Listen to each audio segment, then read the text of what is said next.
வணக்கம் நண்பர்களே. எனது பெயர் சொர்ணராஜ். பிரிவு அலுவலர் ஓய்வு, தலைமைச் செயலகம். போன வாரம் செய்தித்தாளில் ஒரு ஹாட் நியூஸ் வந்துச்சு. அது என்ன அப்படின்னு பார்த்தோம்னா, தமிழ்நாடு அரசு பணியாளர்கள் வேலை நிறுத்தத்தில் ஈடுபட தடை, நடத்தை விதிகளில் திருத்தம் செய்து தமிழக அரசு உத்தரவு. இதுதான் அந்த ஹாட் நியூஸ். நம்மெல்லாம் என்ன பண்ணோம் அப்படின்னு சொன்னால், அந்த நியூஸை எல்லாருக்கும் ஃபார்வர்ட் பண்ணோம். ஆனால் உண்மையில் அப்படி ஒரு கண்டிஷன், ப்ரொவிஷன் நடத்தை விதிகளில் இருக்கா? தமிழ்நாடு அரசு அந்த மாதிரி ஒரு திருத்தத்தை பண்ணாங்களா அப்படின்னு நம்மள எத்தனை பேர் அந்த நடத்தை விதிகளில் போய் பார்த்தோம் அப்படின்னு சொன்னால், கண்டிப்பாக பெரும்பாலான அரசு பணியாளர்கள் அதை செஞ்சுருக்க மாட்டோம். இதைத்தான் அந்த செய்தித்தாள் பயன்படுத்திக்கிச்சு. நம்மளுடைய அறியாமை, அதுதான் நம்மளுடைய பலவீனம் அப்படிங்கிறத தெரிஞ்சுக்கிட்டு அதை அவங்களுடைய பலமாக நினச்சி இந்த மாதிரியான ஒரு செய்தியை ஃப்ளாரப் பண்ணி விட்டாங்க. சரி, இப்போ நடத்தை விதிகளில் அந்த மாதிரியான ஒரு கண்டிஷன், ஒரு ப்ரொவிஷன் இருக்கா? அதாவது அரசு பணியாளர்கள் வேலை நிறுத்தத்தில் ஈடுபட தடை அப்படிங்கிற ஒரு கண்டிஷன் நடத்தை விதிகளில் இருக்கா அப்படின்னு சொன்னால் இருக்குது. சரி, அந்த திருத்தத்தை தமிழ்நாடு அரசு இப்போ கொண்டு வந்தாங்களா அப்படின்னா இல்லை. இப்போ இது கொஞ்சம் குழப்பமாக தான் இருக்கும். அப்போ நம்ம ஆரம்பத்திலிருந்து பார்க்கணும். தமிழ்நாடு அரசு பணியாளர் நடத்தை விதிகள் 1973 ஃப்ரேம் பண்ணிட்டாங்க. அந்த மாதிரி 1973 நடத்தை விதிகள் ஃப்ரேம் பண்ணும்போதே இந்த கண்டிஷனை வச்சுட்டாங்க. எந்த கண்டிஷன்? எந்த ஒரு அரசு பணியாளரும் வேலை நிறுத்தத்தில் ஈடுபடவோ அல்லது தன்னை ஈடுபடுத்தி கொள்ளவோ கூடாது, அல்லது மற்ற பணியாளர்களை வேலை நிறுத்தத்தில் ஈடுபடும் வகையில் தூண்டும் விதத்தில் செயல்படக்கூடாது, அல்லது இவ்வாறான செயல்பாடுகளில் ஈடுபடக்கூடாது அப்படின்னு 1973 கான்ட்ராக்ட் ரூலை ஃப்ரேம் பண்ணும்போதே இந்த கண்டிஷனை வச்சுட்டாங்க. ரூல் 22 ஸ்ட்ரைக்ஸ், வேலை நிறுத்தங்கள் அப்படிங்கிற தலைப்பில் இதை சொல்லியிருப்பாங்க. சரி, இப்போ அந்த செய்தித்தாளில் திருத்தம் வெளியிட்டதாக சொல்லியிருக்கிறாங்களே, அந்த மாதிரி ஏதாவது திருத்தம் வந்துச்சா அப்படின்னா திருத்தம் எதுவும் வரல. அதே 22 ரூலை இப்போ இருக்கக்கூடிய அந்த ரிவைஸ்டு எடிஷனில் பார்த்தீங்கன்னா அதே வாசகம் அப்படியே தான் இருக்கும். எந்த விதமான மாற்றங்களும் அதில் செய்யலை. சரி, இப்போ எதுக்காக அந்த ரிவைஸ்டு ஒரு கான்ட்ராக்ட் ரூல் புக்கை வெளியிட்டாங்க அப்படின்னு சொன்னால், 2024 ஆகஸ்ட் மாதம் வரைக்கும் கான்ட்ராக்ட் ரூலில் பல்வேறு திருத்தங்களை அப்பப்போ கவர்மெண்ட் பண்ணியிருக்கிறாங்க. ஹெச்ஆர்எம் டிபார்ட்மெண்ட்டு, முன்னாடி இருந்த P&R டிபார்ட்மெண்ட்டு 2024 ஆகஸ்ட் மாதம் வரைக்கும் கான்ட்ராக்ட் ரூல்ஸில் பல்வேறு அமெண்ட்மெண்ட்டை இஷ்யூ பண்ணாங்க.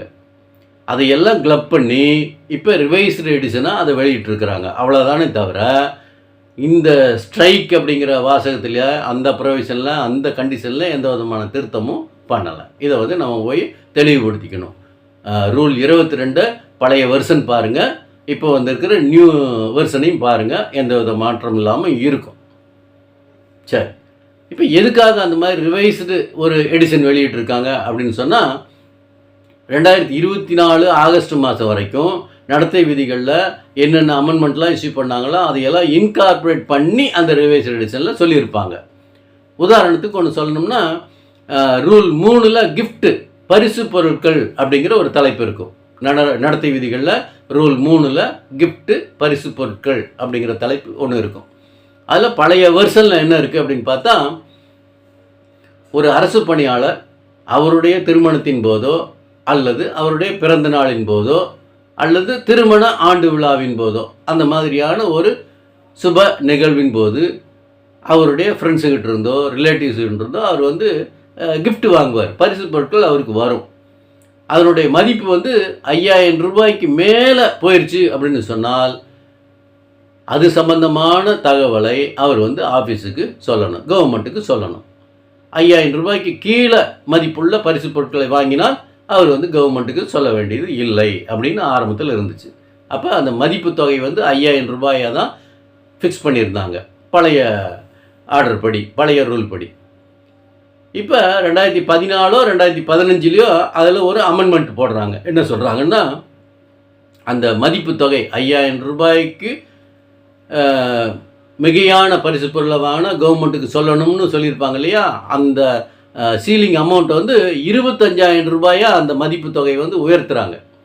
ஒரு கவர்மெண்ட் சர்வெண்ட் அவருடைய திருமணத்தின் போதோ அல்லது பிறந்த நாளின் போதோ அல்லது திருமண ஆண்டு விழாவின் போதோ அவருடைய ஃப்ரெண்ட்ஸுக்கிட்ட இருந்தோ ரிலேட்டிவ்ஸ்கிட்ட இருந்தோ கிஃப்டாக வாங்கக்கூடிய ஒரு பொருளின் மதிப்பு 25,000 ரூபாய்க்கு கீழே இருக்குதுன்னு சொன்னால் அதை பற்றி அவர் வந்து ஆஃபீஸுக்கு சொல்ல வேண்டியதில்லை.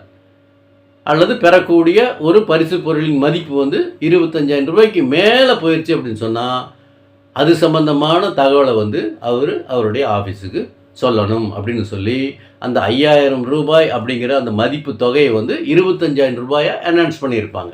இப்போ இது எல்லாம் தான் இந்த ரிவைஸ்டு எடிஷனில் இன்கார்பரேட் பண்ணியிருப்பாங்க. இப்போ இந்த மாதிரி நிறையா விஷயங்களில் அமெண்ட்மெண்ட் கொண்டு வந்திருப்பாங்க.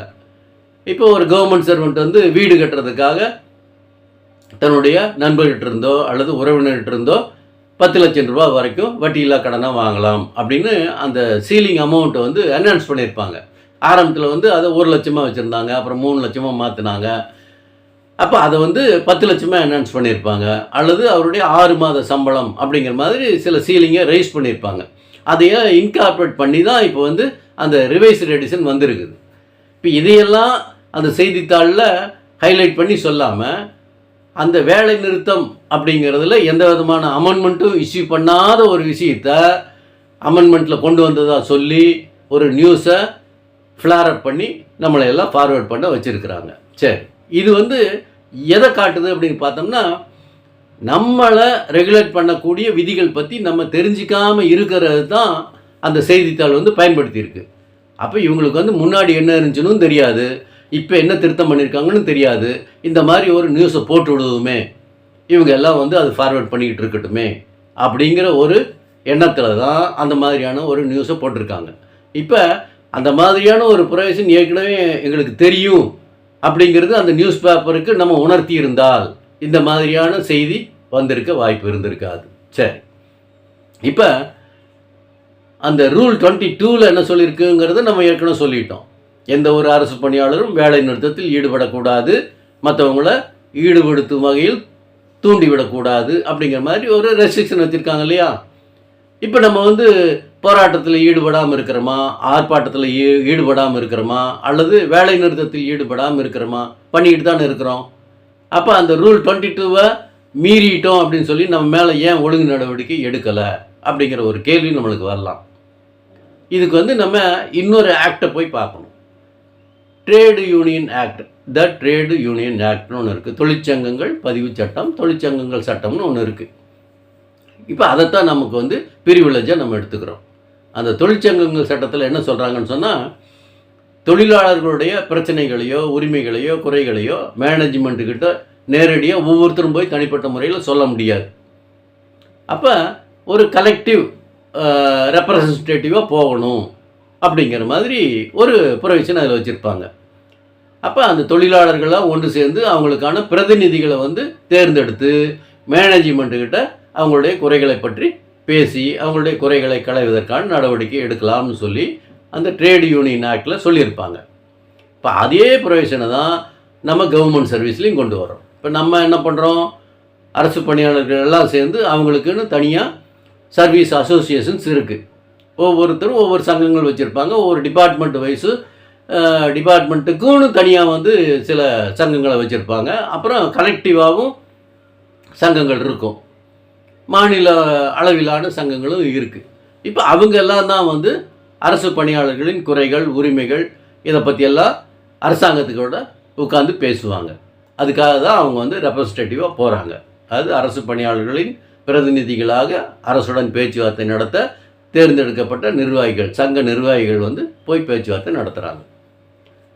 இப்போ அந்த ட்ரேடு யூனியன் ஆக்டில் என்ன சொல்லியிருக்காங்களோ அதையே தான் இங்கேயும் ஃபாலோ பண்ணுவாங்க. இப்போ இங்கே என்ன நமக்கு பிரிவிலேஜ் இருக்குது அப்படின்னு சொன்னால், ஒரு போராட்டத்தில் ஈடுபடுவதற்கு முன்பாகவோ அல்லது ஆர்ப்பாட்டம் செய்வதென்றாலோ அல்லது வேலை நிறுத்தத்தில் ஈடுபடுவதாக என்றாலோ நம்ம வந்து கவர்மெண்ட்டுக்கு 15 நாள் நோட்டீஸ் கொடுக்கணும்னு ஒரு ப்ரொவிஷன் வச்சுருப்பாங்க. அது ட்ரேட் யூனியன் ஆக்ட்லேயே இருக்குது. அது எதை நம்ம இங்கே ஃபாலோ பண்ணுறோம். அந்த மாதிரி ஒரு நோட்டீஸை கொடுத்துட்டு அந்த நோட்டீஸ் பீரியடுக்குள்ளே நம்மளுடைய கோரிக்கைக்கு எந்த விதமான தீர்வும் எட்டப்படவில்லை அப்படின்னு சொன்னால் நம்ம வந்து போராட்டம் பண்ணலாம். அது அந்த நோட்டீஸ் பீரியட் முடிஞ்சதுக்கப்புறம் போராட்டம் பண்ணலாம், ஆர்ப்பாட்டம் பண்ணலாம், வேலை நிறுத்தத்திலும் ஈடுபடலாம். இப்போ அந்த மாதிரியான ஒரு சிச்சுவேஷன் வரும்போது நம்ம அந்த விதி 22 மீறிட்டோம்னு சொல்லி நம்ம மேலே ஒழுங்கு நடவடிக்கை எடுக்க முடியாது. ஏன்னு சொன்னால் சர்வீஸ் அசோசியேஷன்ஸ் தான் இங்கே வந்து ட்ரேட் யூனியன் மாதிரி ஆக்ட் பண்ணுறாங்க. இப்போ அந்த ட்ரேட் யூனியன் தான் நம்மளுக்கு வந்து சேஃப்கார்ட் பண்ணி நம்ம வந்து அந்த ரூல் 22 வயலேட் பண்ணிட்டோம் அப்படின்னு நம்ம மேலே நடவடிக்கை எடுக்காமல் இருக்கிறதுக்கு அந்த சர்வீஸ் அசோசியேஷன் தான் கேடயமாக நம்மளுக்கு இருக்குது. அதனால் நம்ம வந்து ஸ்ட்ரைக் பண்ணால் நம்ம மேலே வந்து ஒழுங்கு நடவடிக்கை எடுக்க முடியாது. இதை தெரிஞ்சுக்கணும் அப்படிங்கிறதுக்காக தான் இந்த வீடியோ. நன்றி, வணக்கம்.